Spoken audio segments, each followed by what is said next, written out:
Welcome to Weird Web Radio, an explorer's guide to hidden worlds of the paranormal and occult, reality-expanding experiences, and the downright weird and bizarre.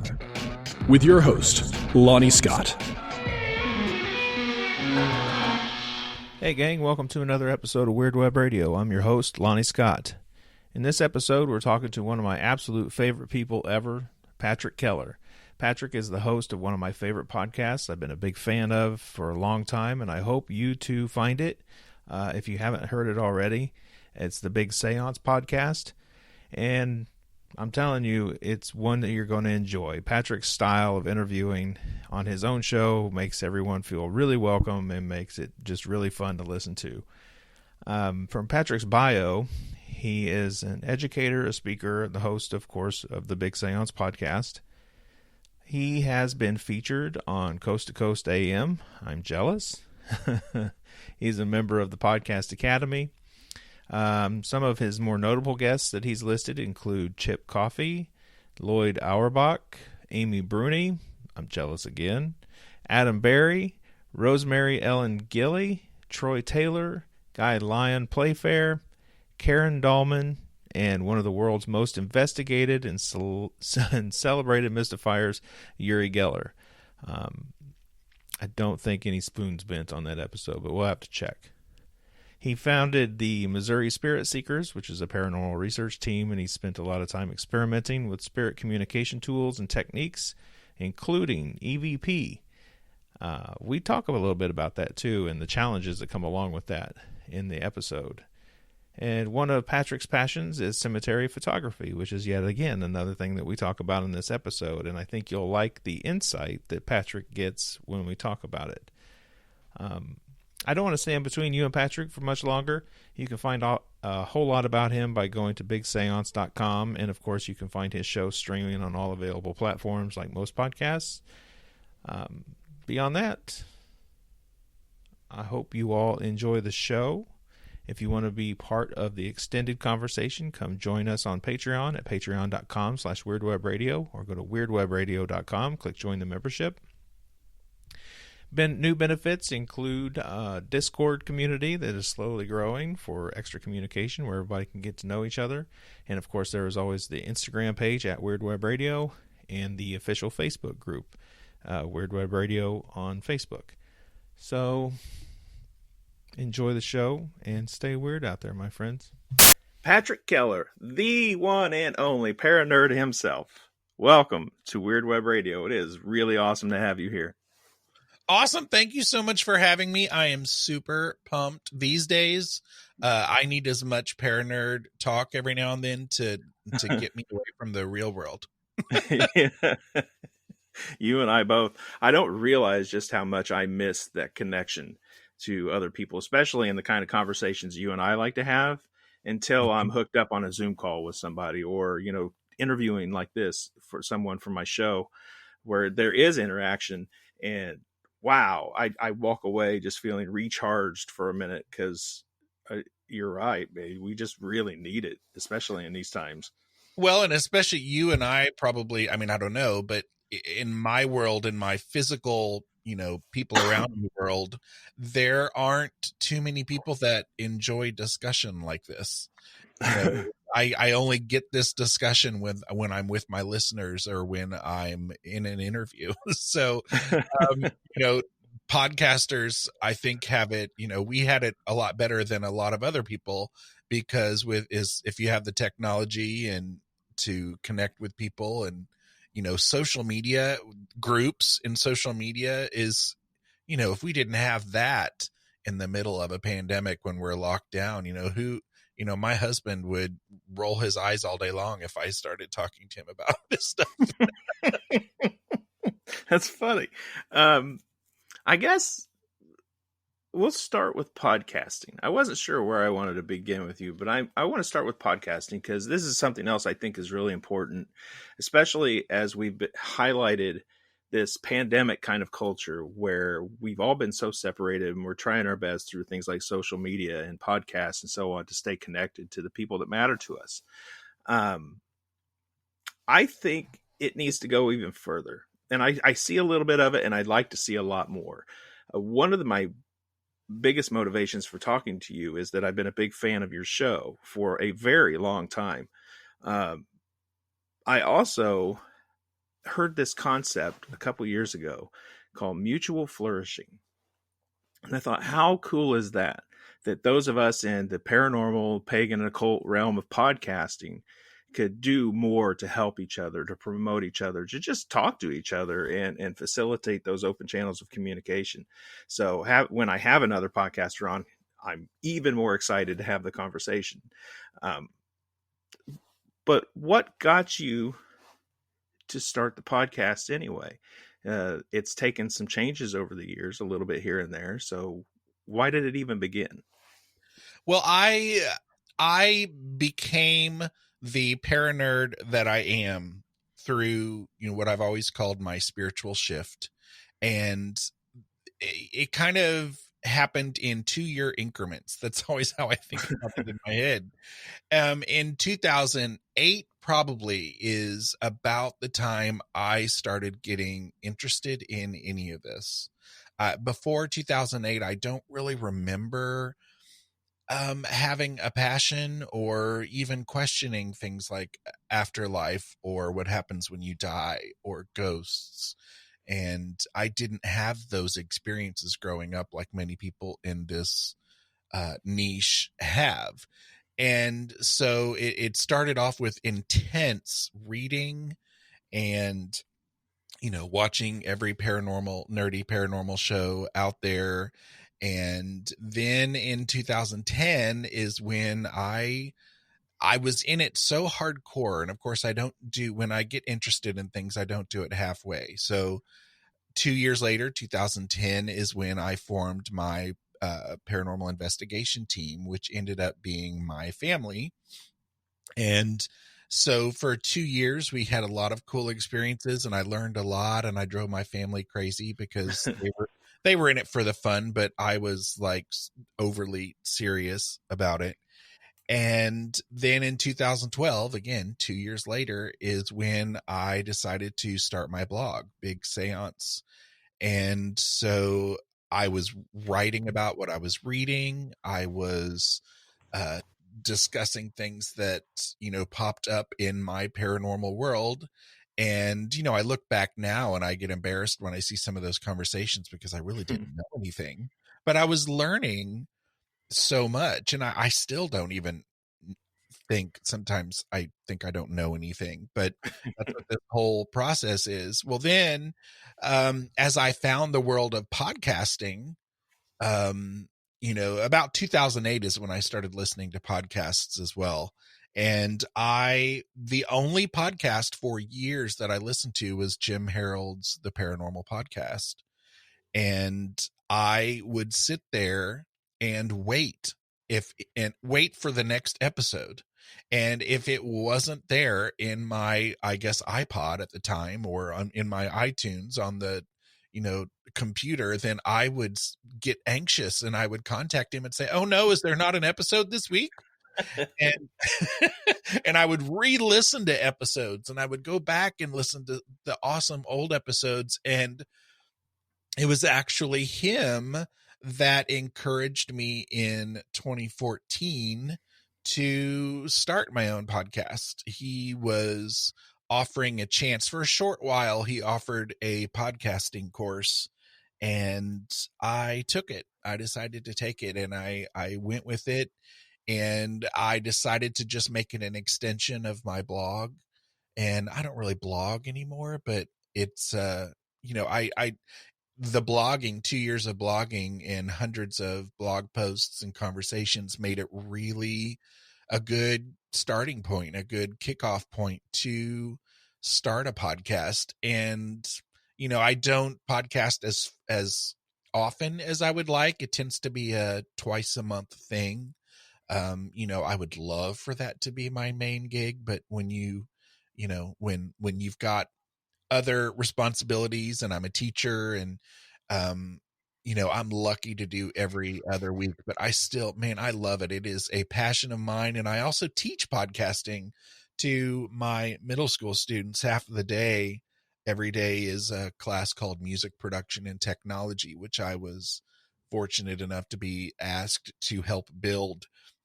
And part of that, not all of it, but, one unit every quarter of that class is teaching middle school students how to podcast.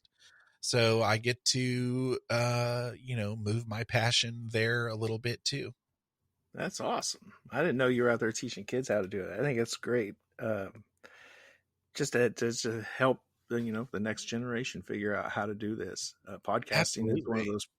Podcasting is just a great platform. I mean, it gives people like you and I an excuse to talk to awesome people, and they'll answer our email. Right. Yeah, I think it's pretty cool that way. So, something else you said right before we got into talking about why you podcast was, if you had to talk to your husband about this all the time, he'd just roll your eyes at you. So how is that dynamic in the home? You started ghost hunting or paranormal investigation with your family, and that was the team. So you had some kind of family relationship, I guess, when delving into the paranormal, even if they're doing it for fun and you're doing it to really try to find answers.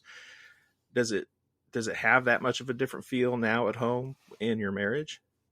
Actually, I can tell you that at the beginning, I was very embarrassed. It was awkward every time I got serious about something or passionate about something.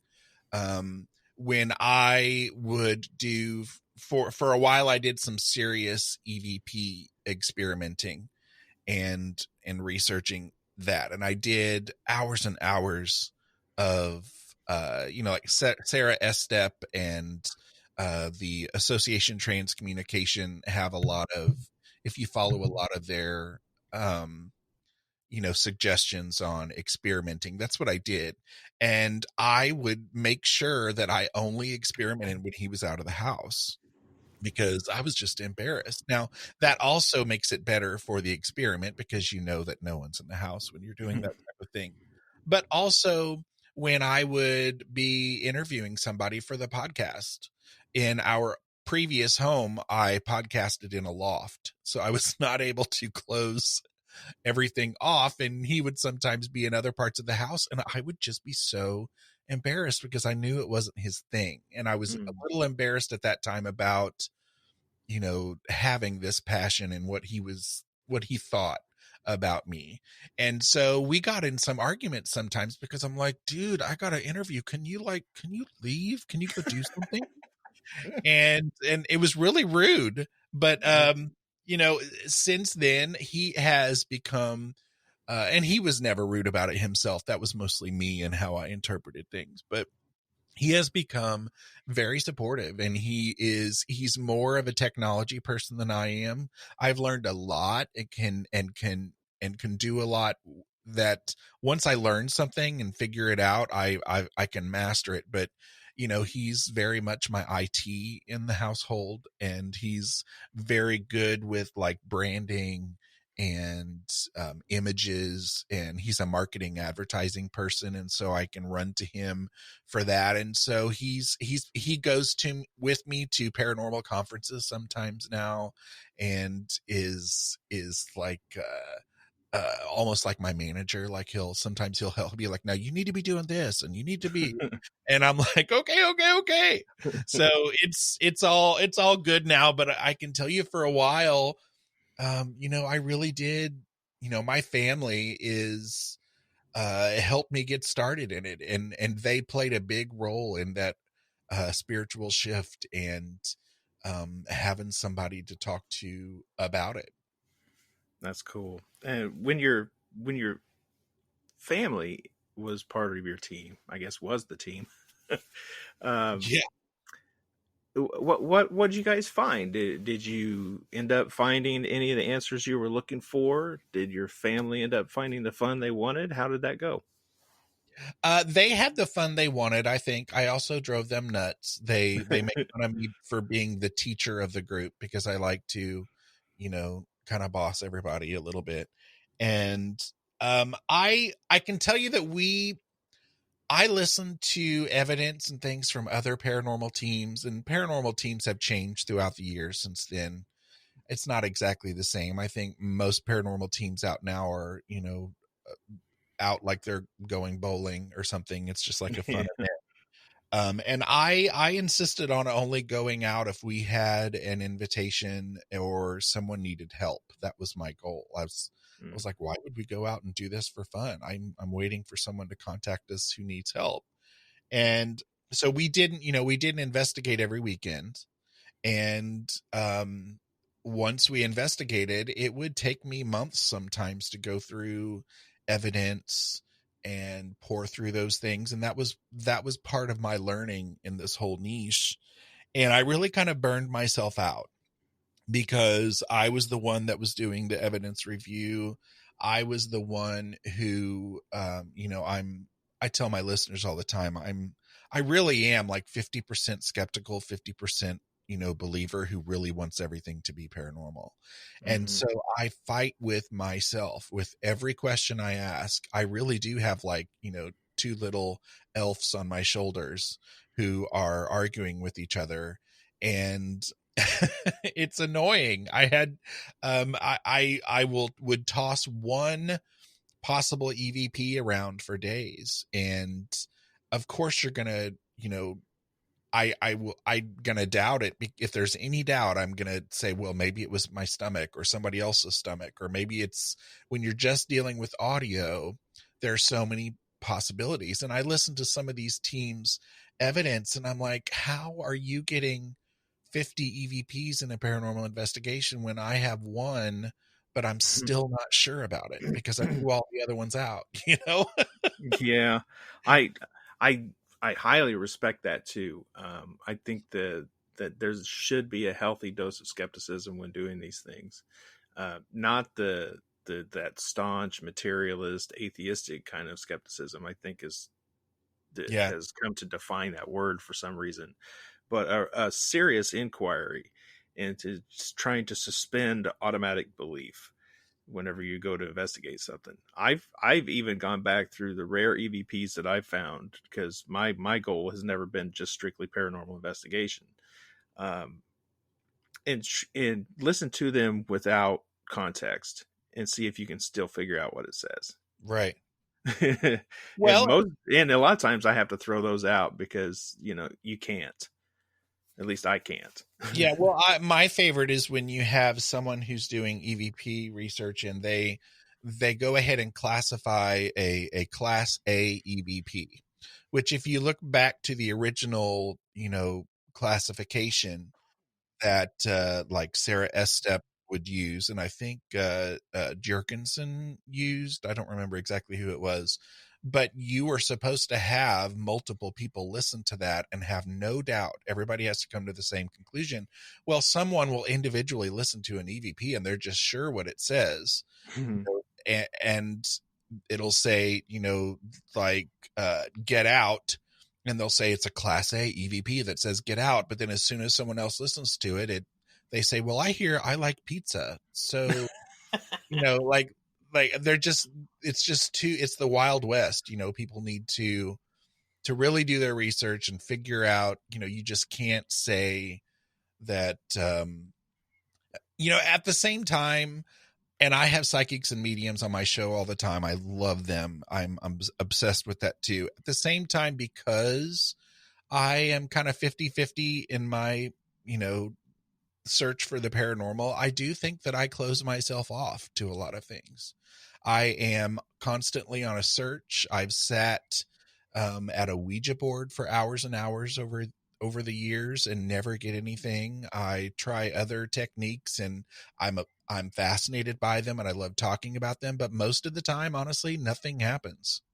And it's endlessly frustrating. And I do think that part of me that I'm trying to lose a little bit, the skeptic part of me, just kind of closes me off to experiencing those things in the first place. So maybe a lot of teams do get more evidence than I do because maybe it's a mental thing or some kind of spiritual thing. You know what I'm saying? I don't know. I often wonder about that. I mean, I'm currently writing a book that deals with both the practice of sorcery and dealing with spirit hauntings and so on. one theory that I've developed over the years is that we are, some of us are amplifiers. You have a background in music, um, some amplifiers just give you the sound and the signal you want. It can really turn it up, and while others don't work so well and kind of dull the signal, or maybe it's just not the sound or the signal that you want. I just sometimes think that the location where you're at can have as much effect sometimes as the individual having an experience being there. And you don't always have to be in a haunted location to encounter strange phenomena, although we constantly seek out your stereotypical haunted looking place to try to find it. I don't know. One of my bit of rambles. No, I get it. One of the things is that we didn't have access to a lot of what people see as the most haunted locations nowadays. I never really investigated, like Trans-Allegheny or any big location like that, where I'm sure, whether it's because, whether these experiences have been kind of manufactured there because of what they've become in the recent years, or whether they just were extremely haunted. We didn't investigate a lot of those places, and a lot of my experimenting is right here in my home. And I always have, just like you said, I always had that belief that, if you want to reach out to the other side, if there, are entities that you're wanting to reach, that you don't need to be in a haunted house where they're right next to your recorder tapping on it. You can really achieve communication from anywhere. That's just my belief from, research, but I don't have a lot of, evidence to prove that at all. Because like I said, I have hours and hours of just, experience at sitting and listening to silence, or having my hand on the planchette with nothing happening. Yeah, you're not alone. A lot of people out there have that feeling. They keep pursuing it anyway. I think it probably brings some encouragement to people who may be frustrated at times to know that even you are frustrating. You get frustrated at times. Mm-hmm. So what is your religious or spiritual background? Did you grow up inside of any specific church or traditions? I did. I grew up pretty traditional Southern Baptist, and spent a lot of time going to church, and had some good experiences at church. Church brought me music, and I had a lot of music experiences through that. I wouldn't say that my family was necessarily super crazy serious about it, but it's just, it's what my grandparents did. And then my mom, my father was not religious at all. He didn't go to church, but I did.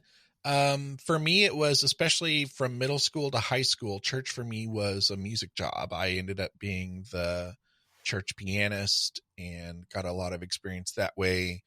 And, particularly growing up knowing you're gay, especially in the Southern Baptist church, I had a lot of inner conflict, and I just told myself, you know what, this is a job and you enjoy this job. And that's church for me back then, was music. So I kind of skipped out of Sunday school, and, I drew pictures, or, read other things while the sermon was going on, and I just tuned out. And then I checked back in when it was time to do the music.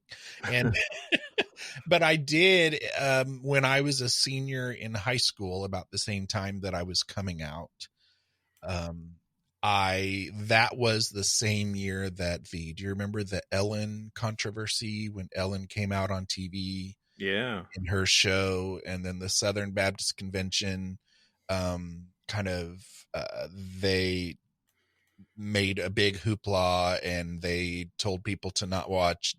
They like banned Disney things, and they were having Disney tie burnings out in the parking lot. And I remember one of the last days that I was in my church, and of course I was probably a couple months away from leaving for college. and I saw a poster on the wall that had an image of Mickey Mouse hanging from a noose.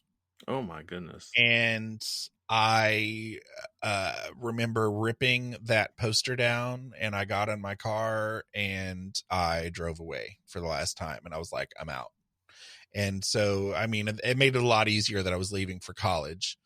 But yeah, I've been kind of running away from that ever since. I worked in churches in college for a few years. But again, to me, it was a job. It wasn't really church. And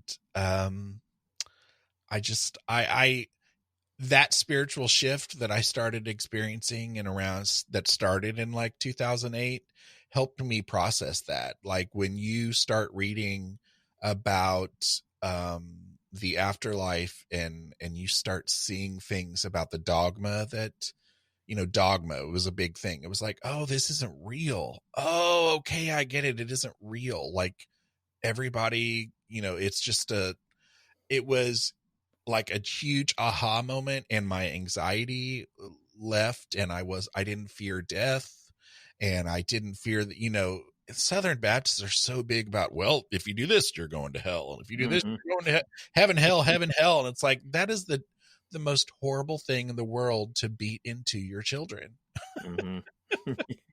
And so I just consider myself very spiritual. And sometimes I think I'm a spiritualist, and I've even told a few people sometimes that I'm a spiritualist, and maybe I am, and I'm not sure, but I'm certainly glad I went through that spiritual shift, because it cleared a lot of probably pain and hurt from and growing up in church wasn't horrible, but it's just when you get older and you leave it and you realize how much just junk is piled on you and beliefs and dogma, it's horrible. Mm-hmm. Yeah, I'm eternally grateful I did not grow up in any such way. Never even baptized, and I'm proud of it. Yep. So I get you say even now you have told people that you feel or even define yourself as a spiritualist. What do you mean when you say spiritualist?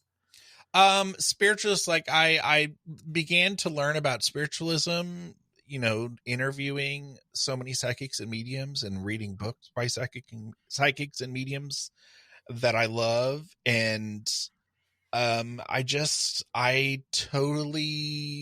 feel like I resonate with that. Having a faith that there is another side and there is an afterlife, and that you can communicate and you move on after, it doesn't end there. And that's what I know as spiritualism. Now, I don't necessarily like study it and have a practice, and there's spiritualist churches and all of that. That's just, first of all, there are no spiritualist churches around here really, and it's I think in the US that's just a thing that we lack probably. I don't know that we necessarily need spiritualist churches, but I don't know, it's just I would rather say I'm a spiritualist than any other religion. That's fair. And sometimes that sounds way cooler than saying I'm spiritual. Because when you say you're spiritual, people are like, "Oh, you mean you're just not like you're cheating or something?" Right. I'm spiritual. I'm not religious. Yeah. So let's talk about mediums for a minute. I know you've certainly interviewed several people who say they are mediums. Have you yourself attempted to be a medium or have a medium kind of experience, not just sitting there at the Ouija board, but actually trying to channel a spirit in that way to any success? This is the funny part of my spiritual shift is when I first started out reading and looking into it, I got way too serious too fast. And a few of the first books that I read had to do with oh God, I'm having a brain fart. When you are, when you're sleeping and you leave your body, that is called Astral projection. Thank you so much. Astral projection. One of the first freaking books I read and tried and learned about and wanted to try was astral projection. No, like that was jumping to 100 miles per hour from nothing. Right. And so I look back at that and laugh. I also tried channeling. I, read a couple books on channeling, and I would sit there and I would get so frustrated because I'm like, well, I'm seeing things, but they're just blobs. And I'm, and, so meditation and channeling, I wasn't very successful about at the beginning. And I look back now and I'm like, oh my God, why didn't you try something like maybe a pendulum first? Or excellent place to start. Like jumping into astral projection, it makes me laugh so hard when I think about it, that I thought I was going to pick up a couple books and after a couple of weeks go out and start practicing mediumship. But no, I don't have a lot of, I have a handful of little experiences that are interesting, but I don't think they're anything, that most people don't experience. Sometimes I definitely am not a psychic medium, although I've been known to tell them that I'm jealous of their experiences and their Have you had an interaction with a medium? Maybe not so much on the show, or unless it, of course, happened there, but just in personal experience with a medium who's convinced you that they are absolutely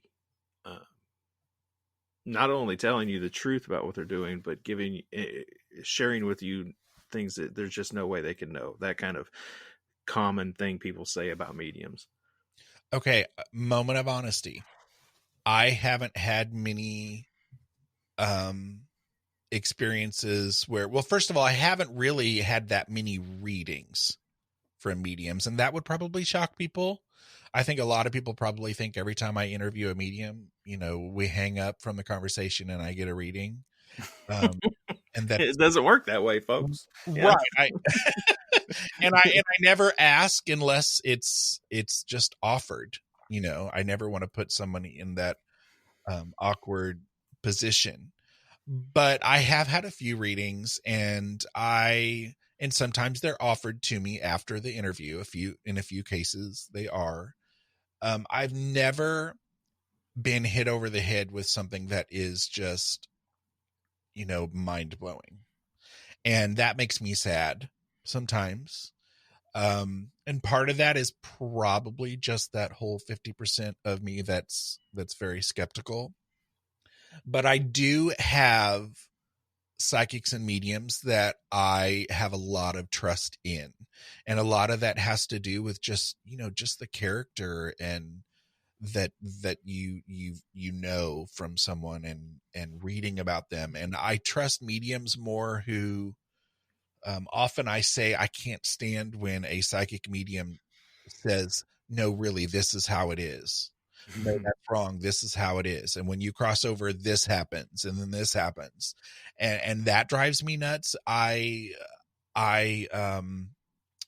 have faith in mediums who are more like, in my experiences, this happens, or in my opinion, this happens. Because if you read enough books by psychics and mediums, you'll find 14, 15 different ways that things are supposedly happening.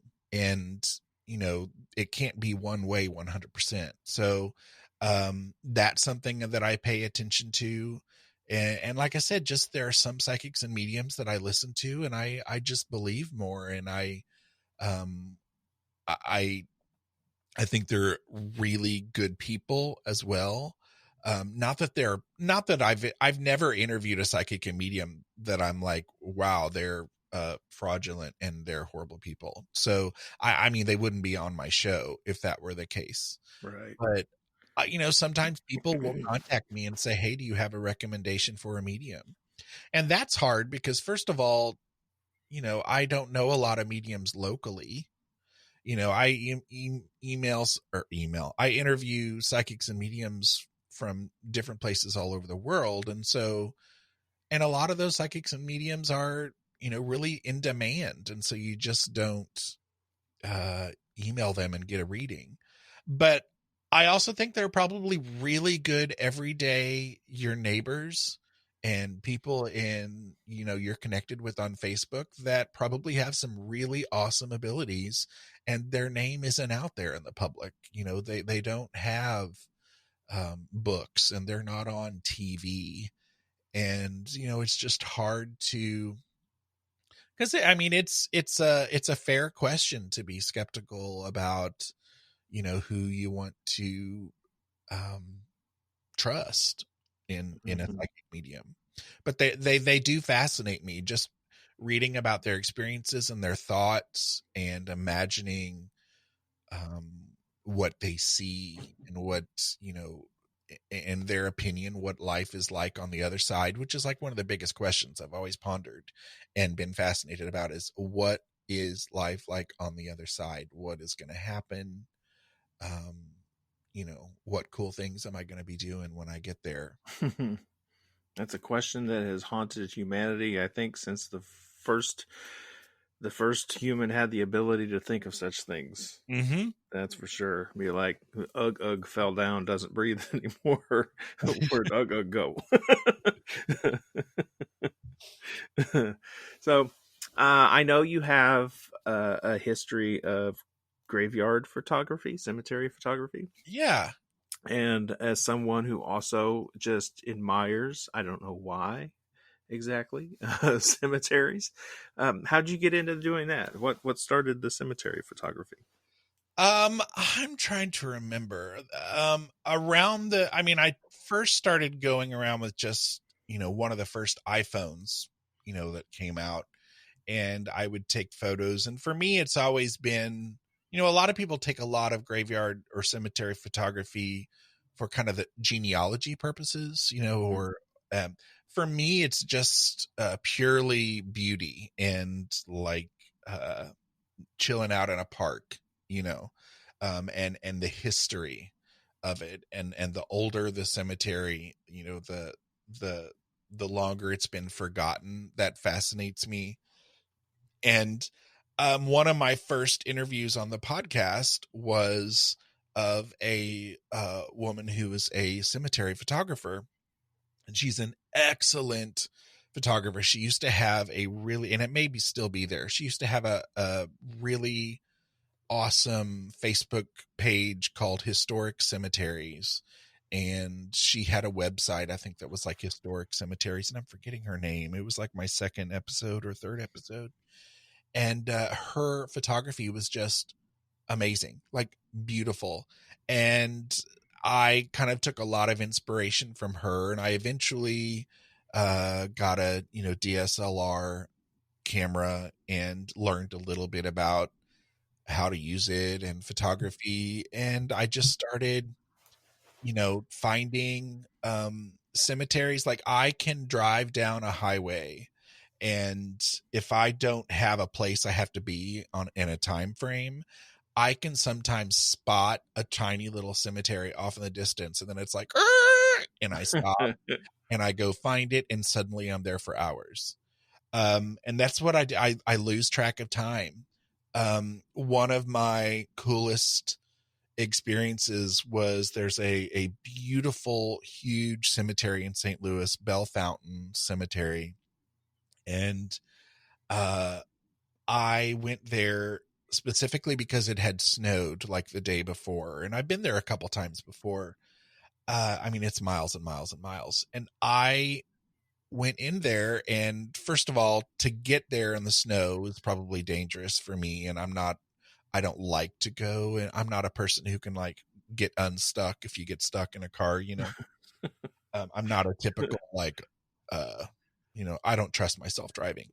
And I got there, and then I parked, and I went into the office. The cemetery has a big office, and they're like, okay, now are you sure? We're gonna, because it was really cold and it was snowy, and this place is huge. And they said, okay, we'll see you back here when you're done. Well, I started walking around that cemetery. I'm bundled up as I can and still take photos. And it was the most, speaking of spiritual, the most spiritual experience ever.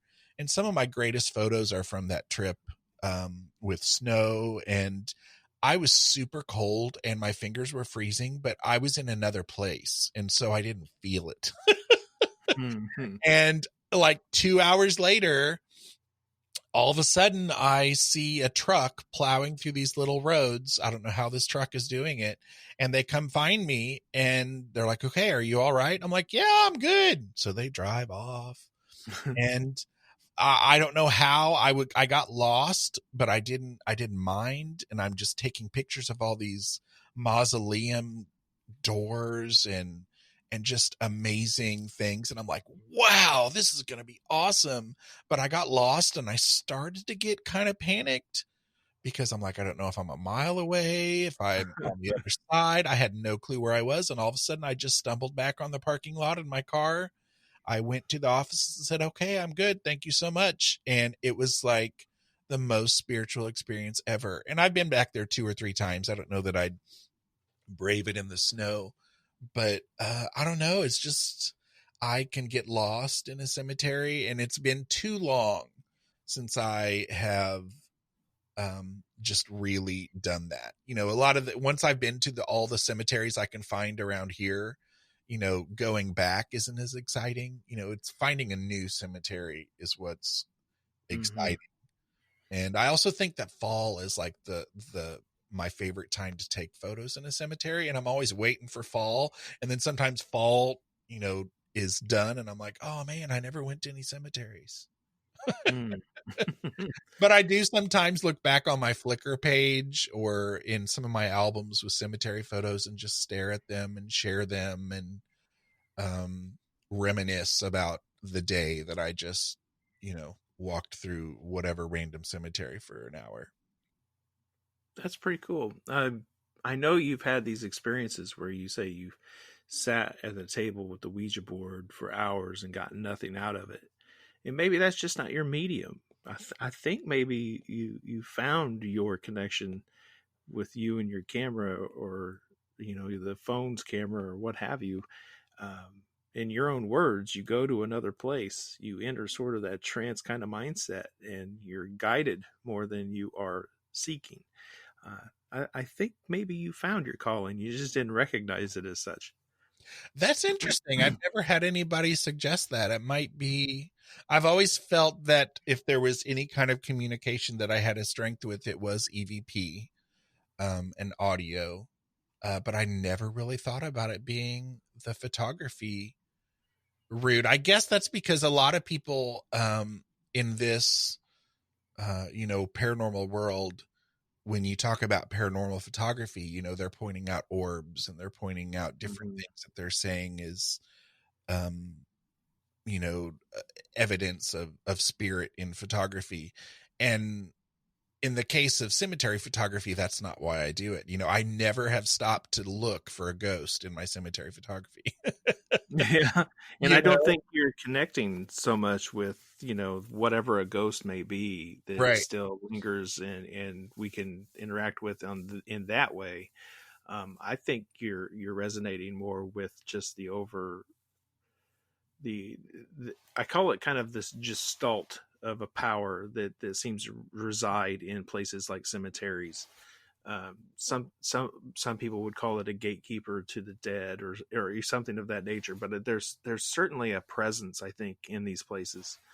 And every one of them has that kind of its own signature too.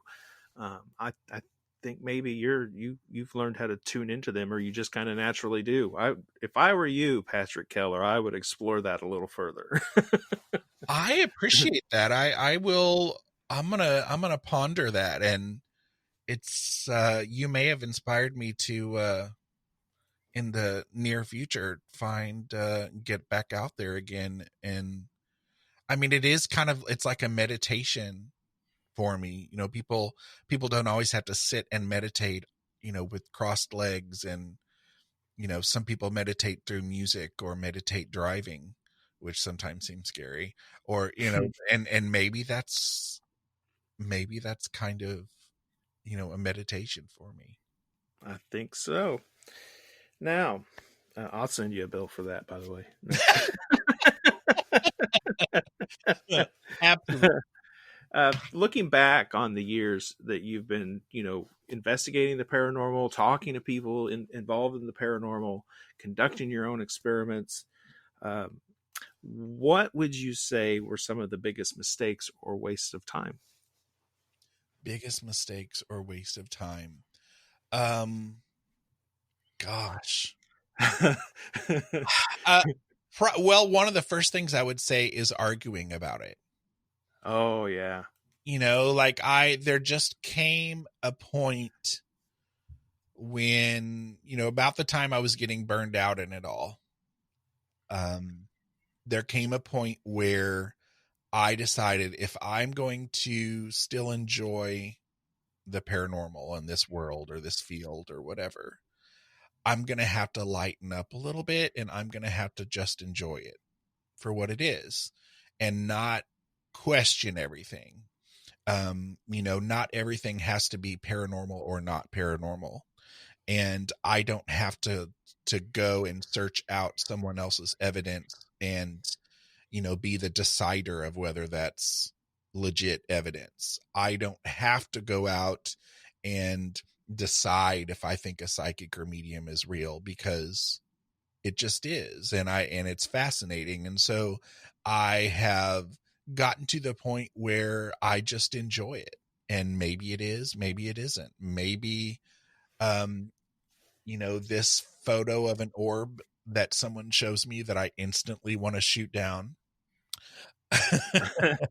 It's a bug. Right. Maybe I just sit back and look at that photo and say, hey, yep, that's a cool photo. That has allowed me to enjoy it more. And so that would be a big mistake. I'm sure I've made lots of mistakes. That would be one of them, I think. Yeah, I think that's an important one too. Not one that would have become immediately to mind to me, but I think perhaps it should, because you do see a lot of backstabbing almost, and constant bickering and argument and trying to put someone's research down. And I came to a point too where I thought, if what someone else is doing brings them fulfillment, right? Who am I to tell them they're full of shit? Right. And I think it doesn't have to be evidence, when there are topics that I just never really cover on my podcast just because they don't interest me. For example, Bigfoot and a lot of, UFO and alien type things. It doesn't necessarily mean that I don't believe they're a thing. And I think I probably am pretty skeptic about them, but I don't know, they just don't interest me. And so that's also been a part of that. Like when I have Karen A. Dahlman, my good friend Karen A. Dahlman, who's one of our most popular guests on the show. She will talk to me about so many far out things. And I just look at her and I'm like, what? And then I'm like, okay, cool. I love her. I'm like, all right, believe what you're going to believe. That's cool. That's interesting. And then I'm like, what? In her search for whatever alien or entity and it's not just Karen. It's lots of people have those, they think they saw this and I'm like, well, maybe they did. All right, cool. If you're having fun searching for it, then awesome. Yeah. Hey, that's part of the fun of it all. It's the journey. Yep. Because I know they're also, a lot of the alien UFO people are making fun of us for thinking that there's such thing as a ghost. So, well, one thing I know for sure, at least to this point, is I've seen no overwhelming evidence of anything. Yeah, saying you've got it right. So keep searching and seeking. It's only when I see what is real obvious fraud with intent to be fraudulent, I think is when we should be calling people out. Yeah. But Yeah. that, and even then it's hard to figure out exactly when that's happening. So what would you tell someone who wants to start getting into paranormal investigation and exploring all of this on their own? What do you think they should seek out? Well, I would tell them first to jump out into the world of books and find, if not that you have to read 100 books before you go out and have fun in the paranormal world, but find, if it's not a book, even if it's a show, and I know people are critical of that, and I've been critical of that too, but you can be introduced to a lot of things through paranormal television nowadays.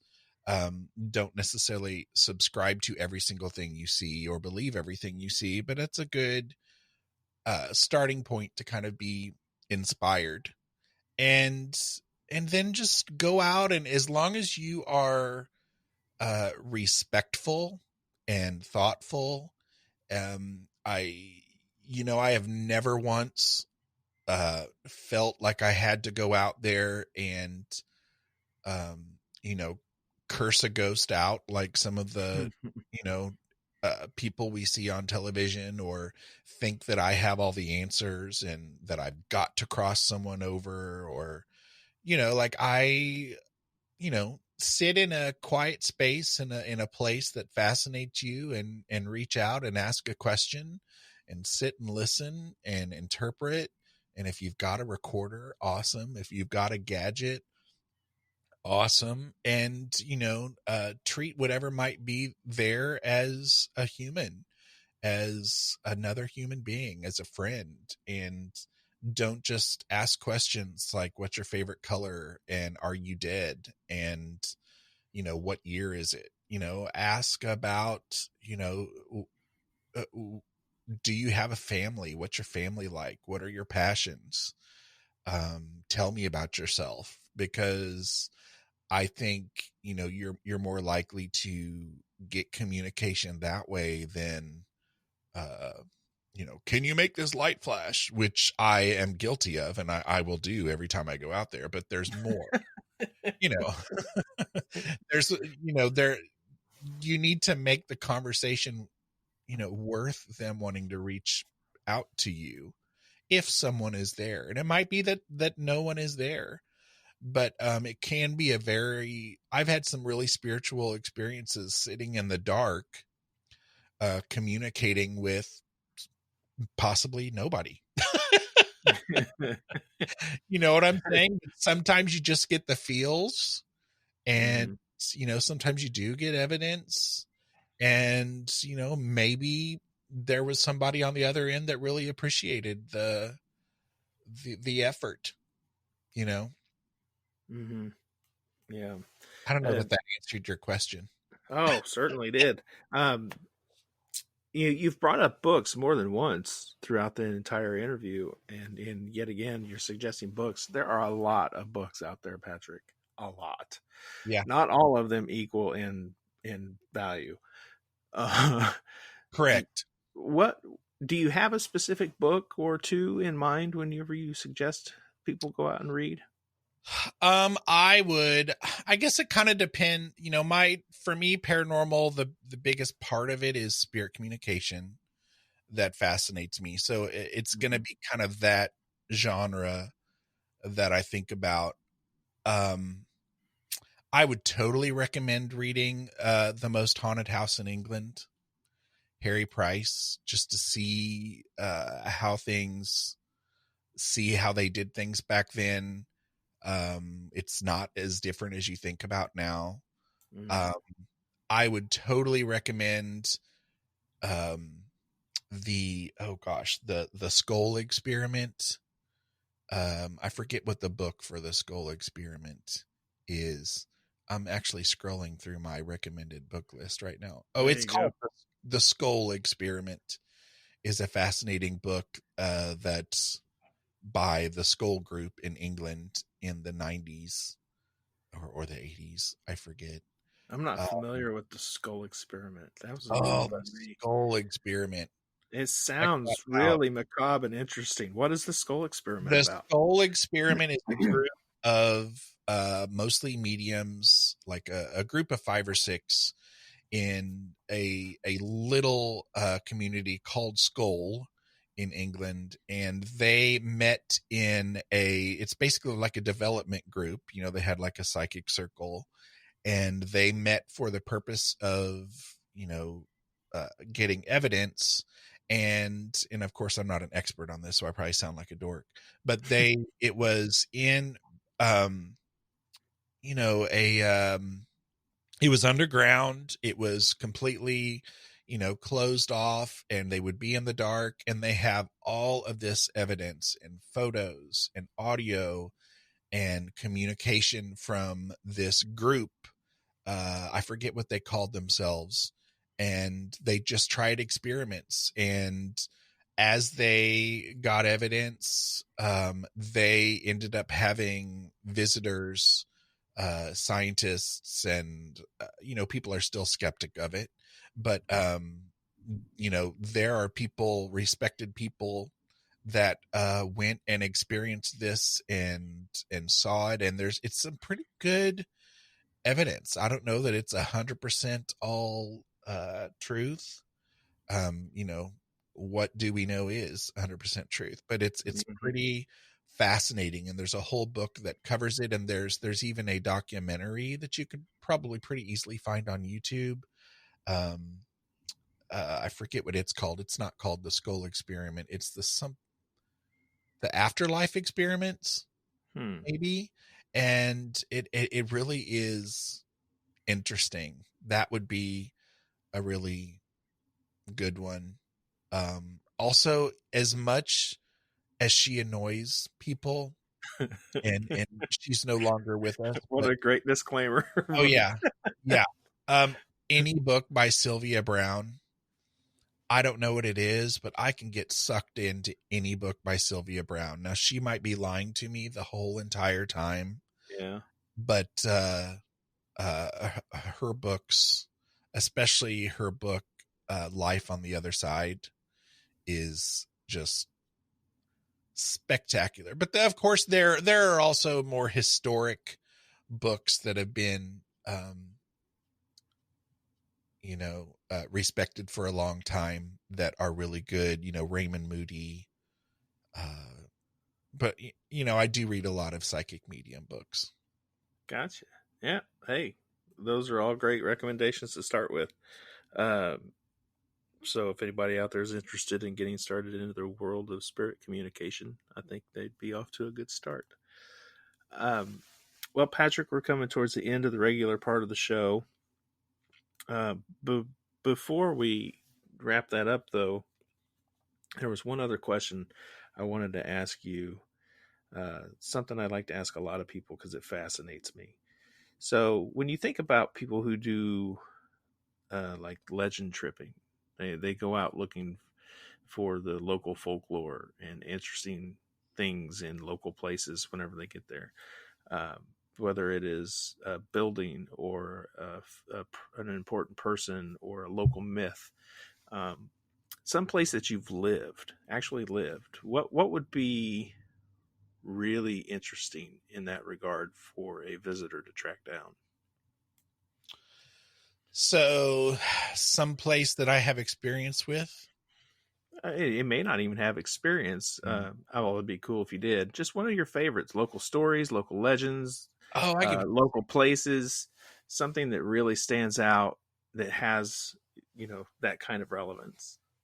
I of course am on the St. Louis side of Missouri, but on the Kansas City side, there's a cool place called Belvoir Winery that in the last couple of years has become a really popular place for the TV shows. But even before then, it is really cool. It at one time was an orphanage run by the Oddfellows.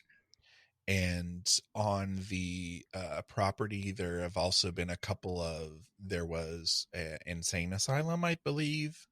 There was a hospital for the elderly.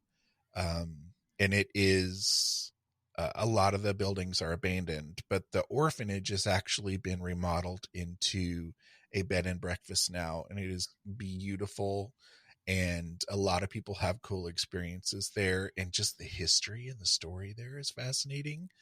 I can also get sucked into reading about the Lemp Mansion here in St. Louis forever, and have stayed the night there a lot.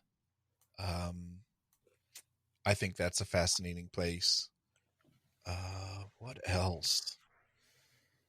Obviously, people need to go to Bell Fountain Cemetery if they're ever anywhere near St. Louis. Oh, the other thing is just, I'm assuming you've probably been to Alton, Illinois. Have you been to Alton, Illinois? Mm-hmm. Yep. I love Alton, and just Alton is a fascinating place. Super fascinating, and the history and the buildings, and I don't know what attracts, the unknown and like these different paranormal kind of weird historic things there, but you could easily spend a whole day or a week in Alton searching for answers on different things too. Yep. Yeah, I'll second that. I'd like to go back to Alton. I haven't been to Alton in years and years. It's a really cool town. It has all the elements that you would expect to find still in a river town. Yeah.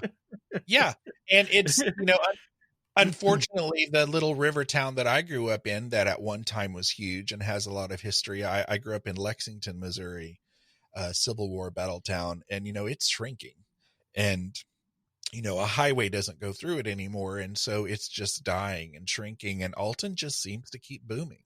Mm-hmm. Yeah, it's interesting that way. All right. Is there anything that I should have covered or you'd like to talk about that I didn't get to? If there is, this be a good place to share it. I don't think so. I think you asked the right questions to get me rambling.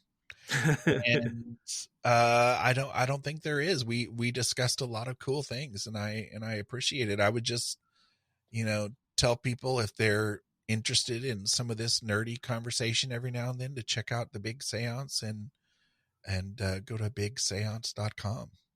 That satisfies the next question of where can people find you? Well, there you go. I jumped ahead. We must be podcasters. We must be podcasters. There you go, folks. I'll second that. I've been a huge fan of the Big Séance podcast and all of Patrick's work for a very long time. Loyal listener for years now. So I encourage everyone to go check it out if you're not familiar with the show. I promise you're going to find plenty of things to keep you very, very entertained and informed. So I appreciate that. Thanks for listening. Yeah. As for everyone out there still listening, thank you for tuning in.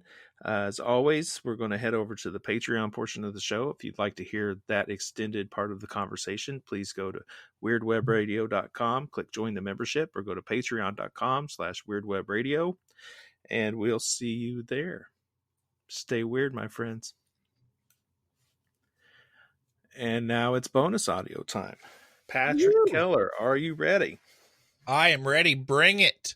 This is where shit gets weird. Hopefully it doesn't go over my head. Will it go over my head? No, you'll be fine. So, first question out of the gate, and one I think you might like, being that you are a cemetery photographer. What famous person's resting place would you most like to visit? Oh my gosh. Let me think.